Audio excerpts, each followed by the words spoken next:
Sa entablado ng showbiz sa Pilipinas, isang pangalan ang bumihag sa puso ng marami, si Angel Locsin. Hindi lang dahil sa ganda at talento, kundi dahil sa tapang at malasakit na taglay niya, lalo na sa kanyang pagiging aktivista at humanitarian. Sa kanyang pag-akyat sa tuktok ng karera, hindi maiwasang sundan ang kanyang mga tagumpay, sakripisyo at mga laban sa buhay. Ipinanganak bilang Angelica Locsin Colmenares noong 23 ng Abril 1985 sa Santa Maria, Bulacan, pumasok si Angel Locsin sa mundo ng pag-arte noong bata pa. Ayon sa talaan ng kanyang karera, nagsimula siya sa supporting roles noong mga unang taon ng 2000s.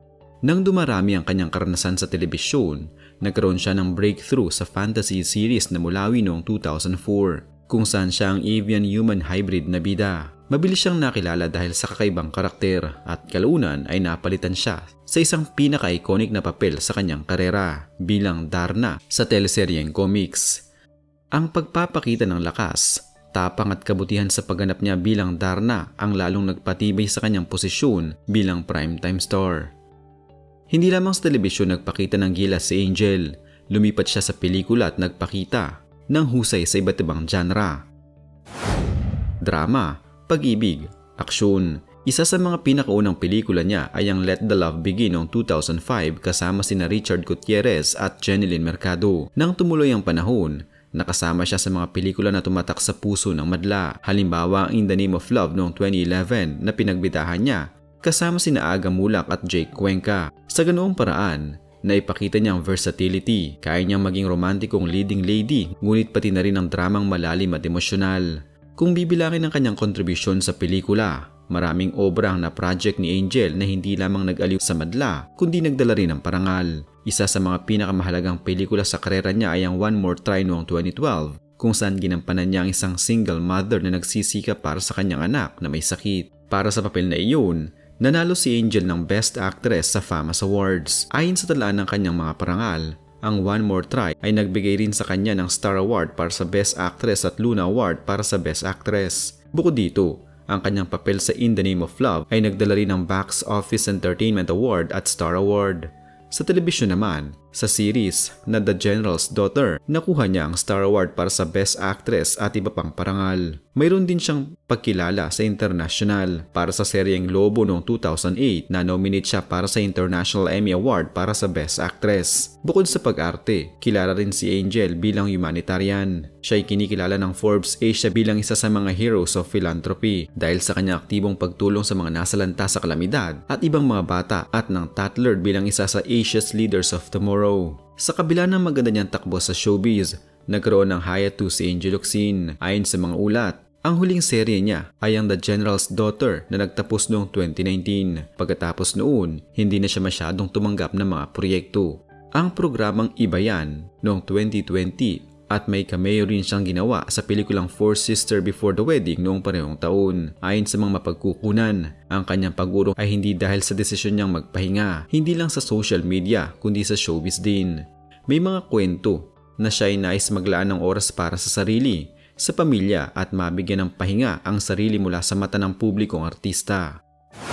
Sa personal niyang buhay, hindi rin nakaligtas si Angel sa mga hamon. Isang bahagi na madalas pag-usapan ay ang kanyang timbang. May mga pagkakataon na siya ay na-body shame. Noong 2021, tumugon siya sa mga bashers ng kanyang pagdadagdag ng timbang at sinabi niyang mahalaga sa kanyang kalusugan kaysa sa itsura. Noong mas maaga pa, inamin din niya na minsan ay hindi niya napapansin dahil punong-puno siya ng trabaho. Kaya nabigla siya pagkakita ng mga larawan na mas malapad na ang kanyang pangangatawan.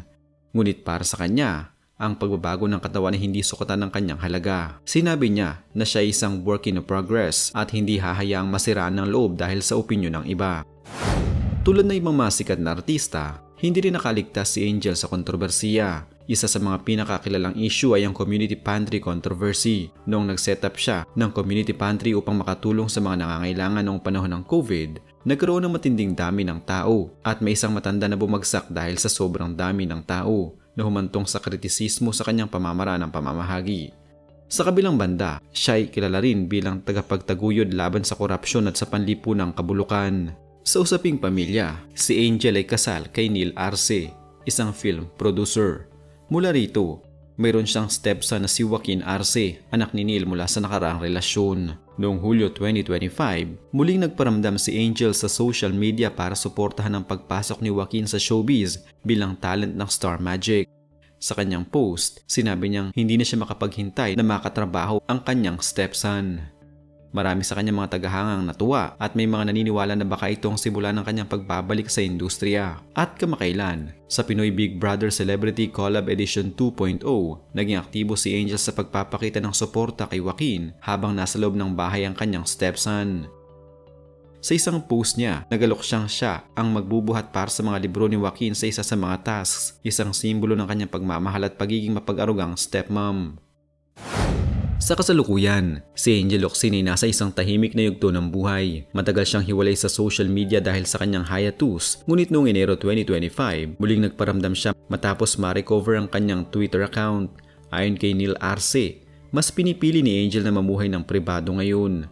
May ulat din mula kay OG Diaz na sinasabing wala raw siyang plano na bumalik sa showbiz sa ngayon. Ang kanyang mga pinagkakaabalahan ay tila gaming at pagpapahinga ayon sa mga report. Ngunit hindi ibig sabihin nito na ganap na siyang nawala sa mata ng publiko. Noong Setyembre 21, 2025, nagpakita siya muli sa social media upang tumawag pansin sa issue ng korupsyon sa gobyerno. Sa international at social advocacy naman, itinuturing pa rin siyang boses ng pagbabago. Marami ang humahanga sa kanyang integridad, pati na sa paraan niya ng paggamit ng platform kahit hindi siya aktibong artista ngayon. May mga netizens at tagahanga na umaasang makikita siyang muli sa telebisyon o pelikula, lalo na matapos ang mga mensaheng ibinabahagi niya tungkol sa pagbabalik. Ang tanong sa labi ng marami ngayon ay babalik pa ba si Angel Locsin sa showbiz? Batay sa mga ulat, hindi pa ito nasa agarang plano. Ayon kay OG Diaz, baka hindi na daw muna sa ngayon. Subalit ang simpleng pahayag ni Angel na can't wait to work with you sa kanyang stepson na si Joaquin ay nagbigay ng sinag ng pag-asa sa kanyang mga tagahanga. Ang kwento ni Angel Locsin ay higit pa sa isang showbiz success story. Ito ay isang salamin ng isang tao na may malasakit, integridad at taimtim na hangarin na gamitin ang kanyang impluwensya para sa kabutihan. Mula sa simpleng simula sa telebisyon, sa pagiging iconic na Darna, sa makabuluhang pelikula at parangal, hanggang sa sandaling desisyon niyang magpahinga at mamuhay ng pribado, ipinakita niya ang katanyagan ay hindi sukatan ng kanyang halaga, kundi kung paano niyang ginagamit ang natamong pribilehiyo.